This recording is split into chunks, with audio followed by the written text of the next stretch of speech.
Hi, this is Emily from Shade Design Studio. Today I'm going to make coffee soap, which I usually call it cafe latte.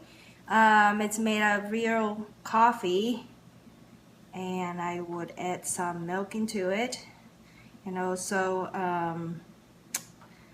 what was I gonna say? There's extra caffeine powder added to it, just so I can raise the caffeine level in this soap. I already pre-mixed it with the lye. I realized that, I don't want the video clip to be so long. Nobody wants to see the boring mixing part. Let's just get to the more interesting section.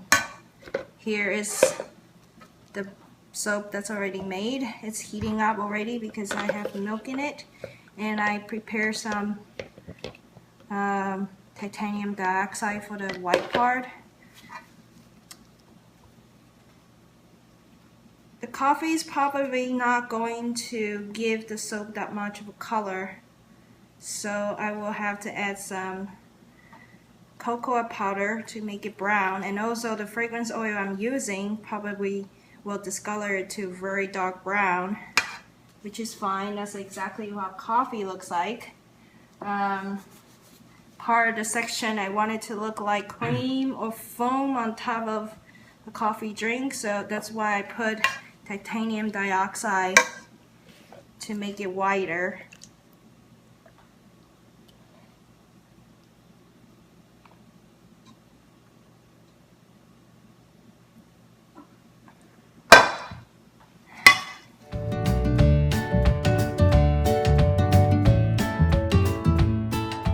The titanium dioxide I use is usually water-based. I found it easier to mix, and also doesn't give you the speckle look that the oil dispersible type usually give, because it's really hard to dissolve and have it evenly distributed in the soap better. I hope you can hear what I said, because I forgot and I turned on the stick blender. Here's the premix of my cocoa powder. It's dark chocolate color. Just gonna add that into the batter before I added the fragrance oil.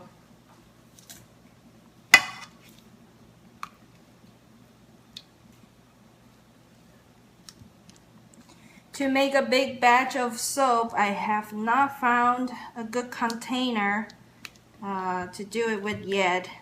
I preferred a plastic container, but usually those plastic containers don't make it sturdy enough unless I try to get a bucket. The bucket is really hard to handle. I probably won't be able to do it on top of the countertop in the kitchen, because my countertop is quite tall. There you go, that's the brown part.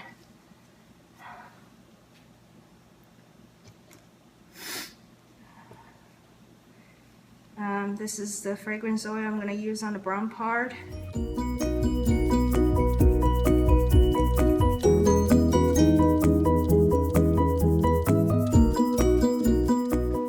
Sorry I had to do that to try to get rid of any possible air bubbles in it, because it is getting thick. Now this is the mixture of some kind of vanilla-ish, musk-ish scent. I tried to select the fragrance oil that has the least amount percentage of vanilla, so it doesn't give any more brown color to my soap, because this is the cream foam part that needs to look light.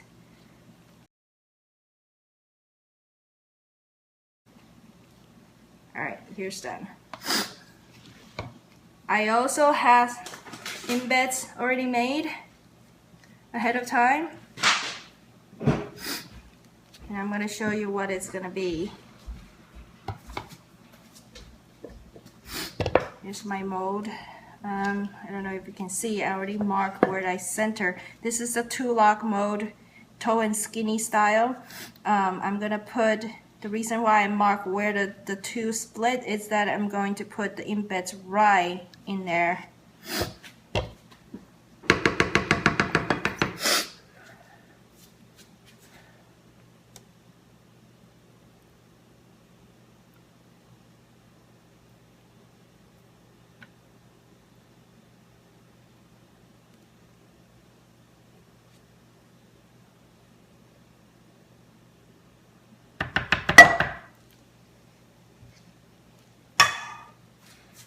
Then I'm going to place these in the middle. Oops.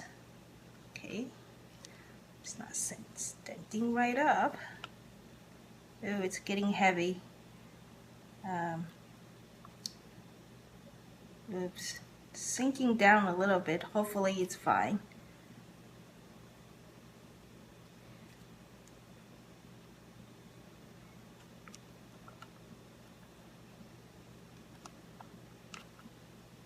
It should be very tight fit.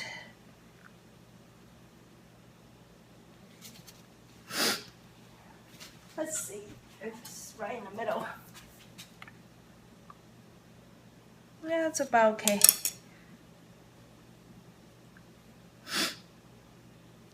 And then I'm going to pour the rest of it on top to cover it up.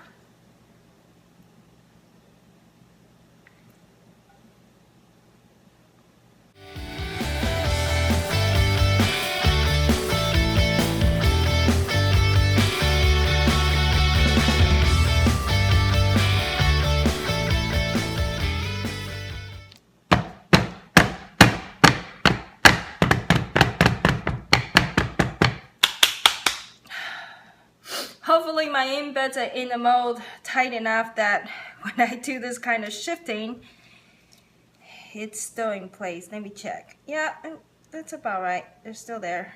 Hopefully that's fine.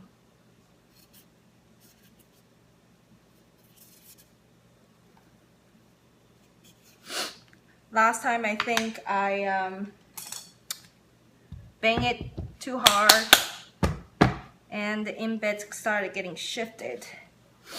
Alright, so here is the leftover part, which I call the cream. I think I'm going to use a spoon to spoon it up to top instead of just pouring it on. I want it to have that cream look.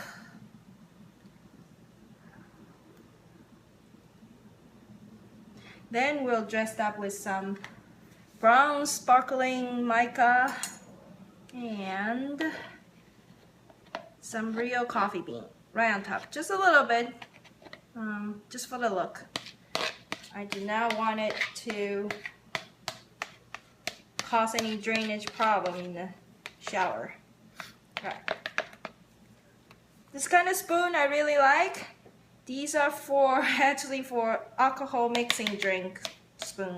They have a very, very long handle, which is great, so I don't have to struggle with the length of the spoon. And this is stainless steel, very sturdy. Now I'm just going to see if this works. I'm going to pile up 2 sections.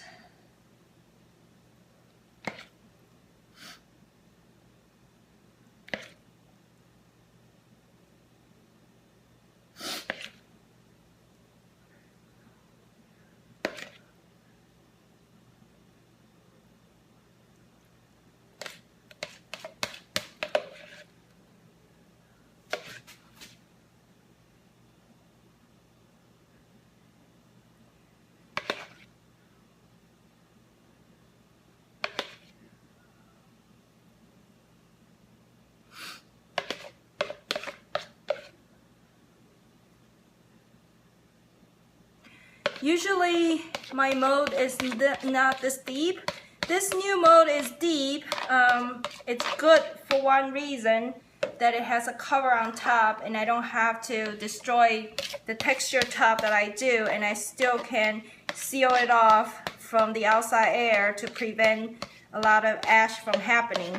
The cons for this type of mold is that it's so deep that it's really hard to do texture top like this.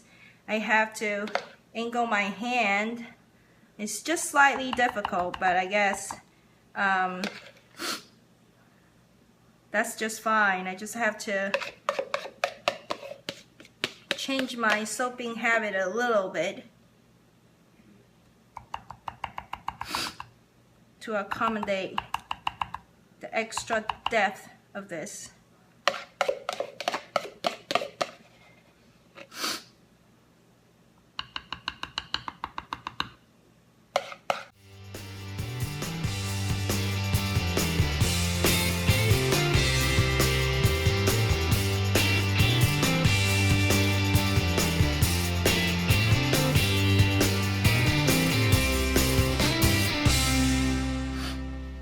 See if I can lift this a little bit.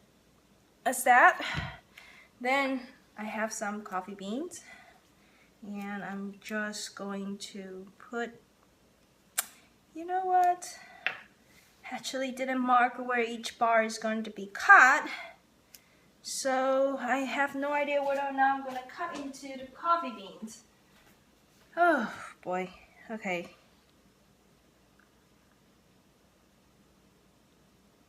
Here you go. Sorry, I'm gonna have to take off my gloves because I can't do it precisely. Here we go.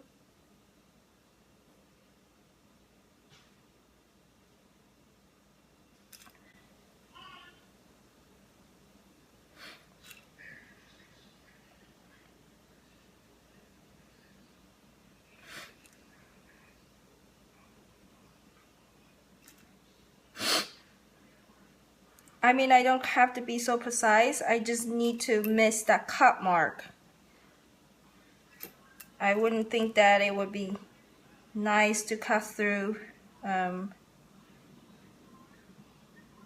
coffee beans. Either the bar is going to get screwed up, or my cutter wire is going to get bent.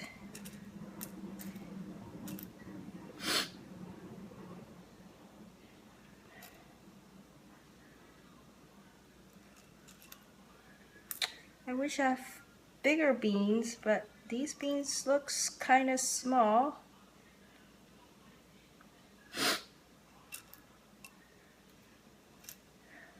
Oh well. They'll be fine. It's just a decoration anyway.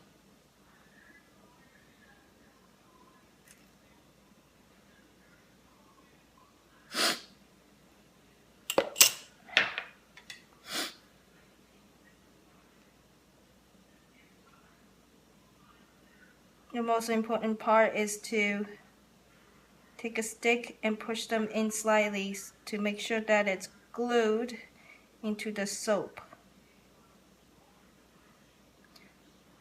If you just lightly put it on top of the soap like I did,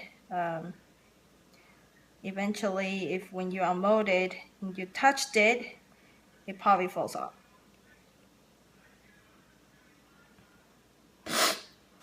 That's just a little insurance. Alright, let me do this side now.